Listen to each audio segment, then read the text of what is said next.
आपको स्मरण में होगा सेठ श्री जयदयाल गोयनका जी, जिन्होंने गीता प्रेस की स्थापना की,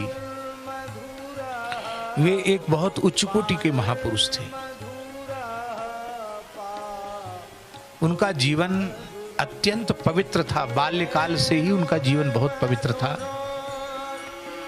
और वे, यदि हम कहें कि इस युग के वे निष्काम योग के आचार्य थे, तो इसमें कोई अतिशयोक्ति नहीं।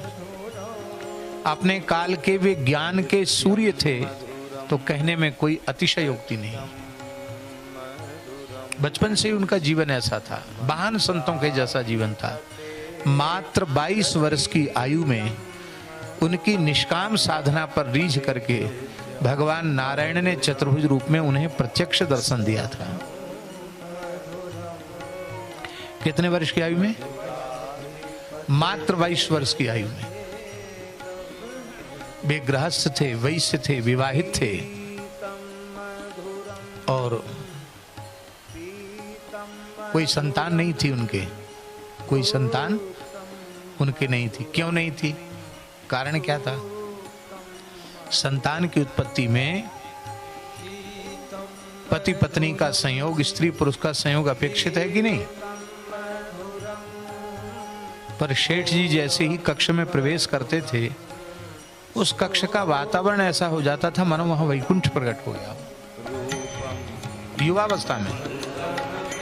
और वे भगवत स्मरण करते करते विश्राम में चले जाते, और उनकी परम पतिव्रता गृहिणी को अनुभव होता था कि जैसे कोई 5 वर्ष का भोला बालक शयन कर रहा हो, ऐसा उनको वो शयन करते हुए देखती थी। उनकी पवित्र सन्निधि में सेठ जी तो परम निर्विकार थे, पर उनकी गृहिणी भी निर्विकार होगी उनके संग से। अद्भुत जीवन था सेठ जी का। भगवान ने एक बार उनको दर्शन देकर कहा था कि हमसे कुछ मांग लो।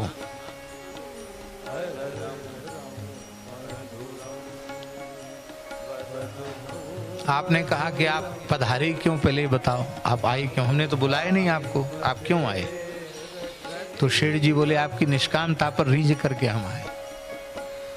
आप पूर्ण निष्काम भक्त हो, कुछ नहीं चाहते हो, इसलिए हम आए हैं।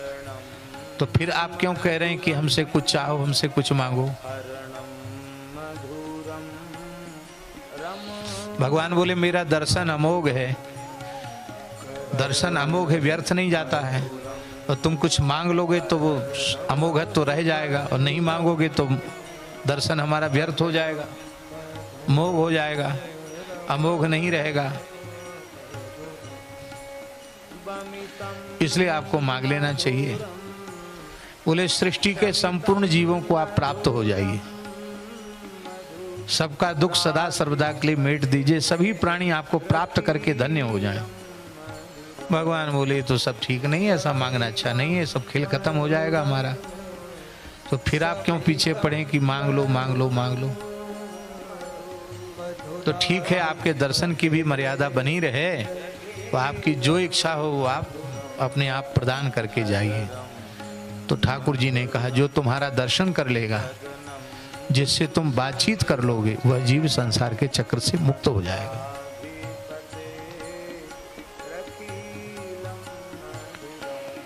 बंगाल में बांकुरा में थे, अपने जप करके संध्या करके उठे थे, तब तक एक साग बेचने वाली सामान्य गांव की औरत साग बेचने, सिर पे डलिया लेके साग बेच रही थी। शेठ जी बाहर आए, उससे बातचीत करने लग गए, साग का भाव ताव करने लगे। एक साधक उनके निकट थे, उन्होंने कहा कि सब्जी तो घर में है, सेठ जी कोठी में सब सामान रखा हुआ है, आपको लेना है नहीं, मेरे से क्यों इससे बातचीत कर रहे हैं? तो शेठ जी कुछ बोले नहीं, उनके नेत्र भर आए, उसको कुछ दे करके विदा कर दिया। उनके नेत्र भर आए। क्यों भर आए नेत्र? तो बाद में बहुत पूछने पर उन्होंने अपने अंतरंग साधक को बताया कि ये बेचारी भजन साधन तो कर नहीं सकती है, पर हम बातचीत कर लेंगे तो इसी से ठाकुर जी की कृपा इसको प्राप्त हो जाए। बातचीत करके इसका कल्याण करने के लिए हम ऐसे थे। ध्यान से सुने जो बात हम कहना चाह रहे हैं। तो किसी ने उनसे पूछा कि सत्संग से भगवान की प्राप्ति होती है, हम लोग आपके पुराने सत्संगी, हमको भगवान का दर्शन तो हुआ नहीं। तो शेठ जी ने कहा कि कल सबको गंगा किनारे चलो, सबको भगवान का साक्षात्कार कराएंगे, हम सबको भगवान का साक्षात दर्शन कराएंगे। बड़ी भीड़ इकट्ठी, जो कभी सत्संग में नहीं जाते थे, जो कभी नहीं जाते थे वो भी आ गए। एक दूसरे से, मोबाइल का जमाना तो नहीं था, लेकिन ऐसी कानों कान बात पहुंच गई। ऋषिकेश की बात है, बहुत लोग इकट्ठे हो गए, गंगा जी के किनारे पहुंच गए। बोले भगवान का प्रकट होके दर्शन होगा। तब तक सूर्योदय हुआ। शेठ जी ने साष्टांग प्रणाम किया, बोले साक्षात भगवान है, दर्शन कर लो। क्या कहा? वेद में लिखा है त्वमेव प्रत्यक्षम नारायणोसी, हे सूर्य नारायण आप प्रत्यक्ष नारायण हैं। या तो वेद की बात में आपकी श्रद्धा नहीं है। सूर्य प्रत्यक्ष परमात्मा है, प्रत्यक्ष भगवान है सूर्य।